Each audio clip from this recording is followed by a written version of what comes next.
Amarnath by sister Nivedita.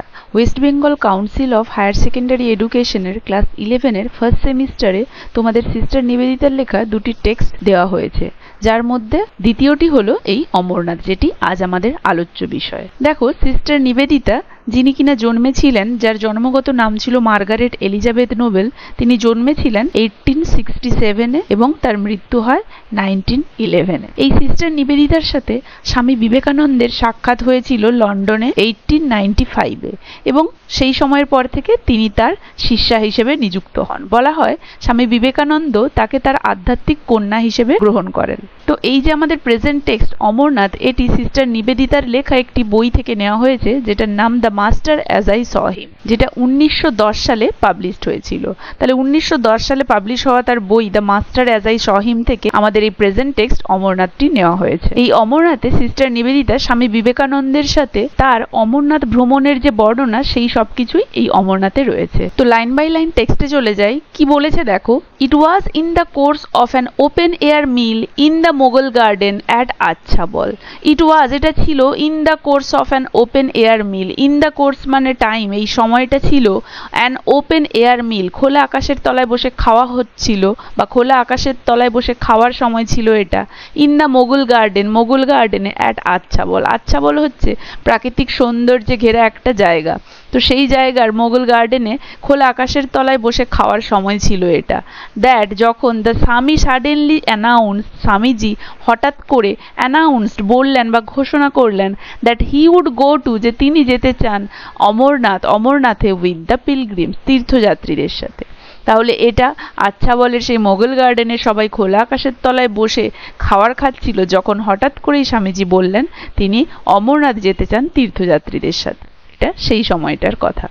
And take his daughter with him, এবং তিনি তার সাথে কাকে নেন? তার ডটার। আমরা জানি স্বামী বিবেকানন্দের আধ্যাত্মিক কন্যা ছিলেন সিস্টার নিবেদিতা, কারণ সিস্টার নিবেদিতা তাকে আধ্যাত্মিক পিতা হিসেবে নির্বাচিত করেছিলেন। তাহলে তিনি তার ডটার মানে তার কন্যাকে, সিস্টার নিবেদিতাকে সাথে নেন। উইদিন আওয়ার লিটল পার্টি, আমাদের এই ছোট্ট দলে, there was too much feeling, too much সেখানে ছিল অনেক বেশি, ফিলিং অনুভূতি, of delighted congratulations.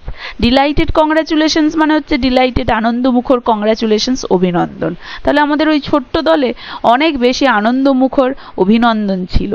For any obstacle to be put in the way of the fortunate members, তাহলে বলছে ফর এনি, যে কোনো অবস্টাকল বাধা, টু বি পুট আসতে, ইন দ্য ওয়ে পথে, অফ দ্য ফরচুনেট মেম্বার্স সেই সমস্ত সৌভাগ্যশালী সদস্যদের ক্ষেত্রে। মানে আমাদের দলে এতই প্রাণবন্ততা ছিল, এতটাই আনন্দমুখর অভিনন্দন ছিল যে যে কোনো বাধা আমাদের পথে আসতে পারতো না, কারণ অনেক সৌভাগ্যশালী সদস্যরা আমাদের সাথে ছিল। and aided thus, aided মানে সাহায্যে, and aided thus as well as by the state officer, তাহলে and aided thus, তাহলে এই সব কিছুর সাহায্যে, as well as এর সাথে, by the state officer, ওই স্টেটের যে officer, in charge of the journey, যে কিনা আমাদের ওই যাত্রার ইনচার্জে ছিলেন মানে দায়িত্বে ছিলেন। preparations মানে আয়োজন, went forward for this unique experience, went forward মানে চলতে থাকলো, for this এই ইউনিক এক্সপিরিয়েন্স এই বিশেষ অভিজ্ঞতার।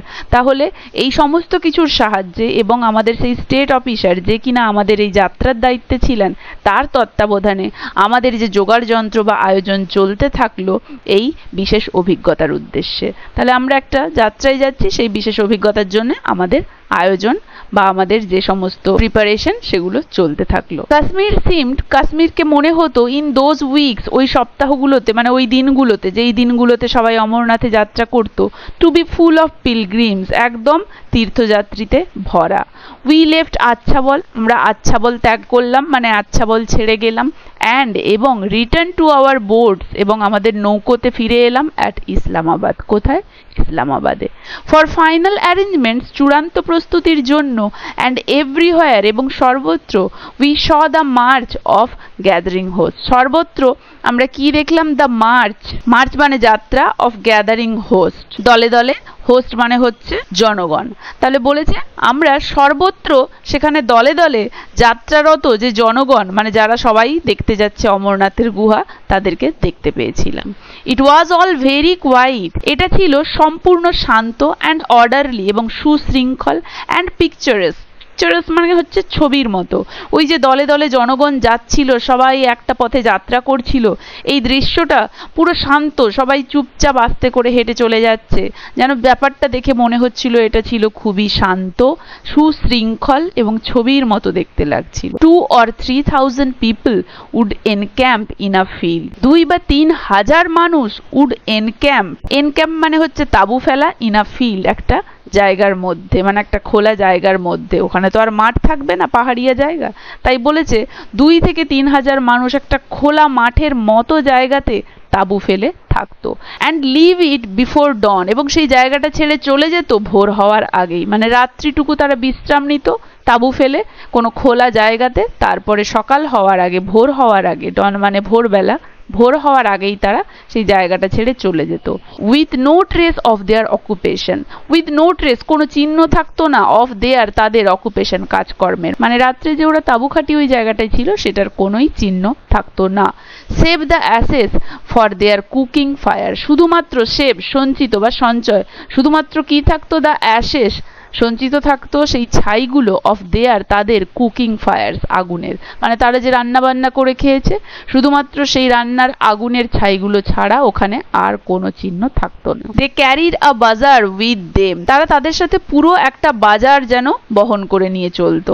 অ্যান্ড ইচ হল্টিং প্লেস, এবং প্রত্যেকটা থেমে থেমে যাওয়ার জায়গায়, মানে প্রত্যেকটা জায়গায় যেখানে তারা থামতো, the pitching of tent, pitching মানে ফেলা, টেন্ট মানে তাঁবু, তাহলে তাঁবু ফেলা, অ্যান্ড ওপেনিং অফ শপস, এবং দোকান খোলা, ওপেনিং মানে খোলা দোকান, শপ, টুক প্লেস ঘটতো বা হতো, উইথ ইনক্রেডিবল র্যাপিডিটি, ইনক্রেডিবল মানে তো অতুল্য, র্যাপিডিটি মানে দ্রুত, তাহলে প্রত্যেক জায়গায় যেখানে যেখানে তারা থামতো সেখানে তাঁবু ফেলা, তাদের ওই দোকানপত্র খোলা, মানে তারা তো সম্পূর্ণ বাজার তাদের সাথে বয়ে বেড়াতো, তাহলে বলেছে প্রত্যেক জায়গায় যেখানে যেখানে তারা থামতো সেখানে তাঁবু ফেলা, দোকান খোলা, এই সব কিছুই তারা করতো অতুল্য মানে অভাবনীয় দ্রুততার সাথে, মানে খুব তাড়াহুড়োতে তারা করতো এবং তাড়াতাড়ি কাজ গুছিয়ে আবার রওনা দিত। অর্গানাইজেশন মানে এই ব্যবস্থাপনা, appear to be instinctive, instinctive মানে যেন তাদের স্বভাব হয়ে গিয়েছিল, মানে এই যে এক জায়গাতে থামা, সেখানে বাজার খোলা, সেখানে সমস্ত কাজ করা, আবার পরের দিন গুটিয়ে নিয়ে সেগুলোকে আবার রওনা দেওয়া,